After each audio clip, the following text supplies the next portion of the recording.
আসসালামু আলাইকুম। এগুলো মূলত লতিরাজ কচু। দেখেন কি সুন্দর লতি হয়েছে।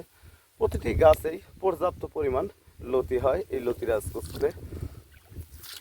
কারণ 1 বিঘা জমি যদি লতিরাজ কচু চাষাবাদ করেন তাহলে প্রতি সপ্তাহে 5 থেকে 6 মণ লতি উৎপাদন করতে পারবেন।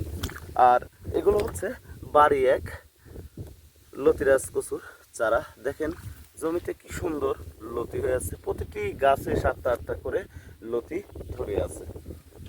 তে এক ভাই যশোর থেকে অর্ডার দিছে, ওনার জন্য চারা ওঠাচ্ছি 4200 পিস। চারাগুলি কি সুন্দর চারা দেখেন।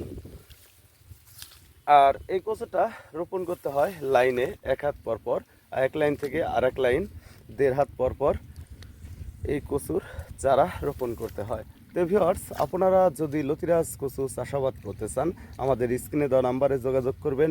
আমরা বাংলাদেশের প্রতিটি জেলায় সুন্দরবন কুরিয়ার সার্ভিসের মাধ্যমে চারাগুলি পাঠিয়ে থাকি। আর আমরা সরাসরি লতি থেকে চারা তৈরি করেছি।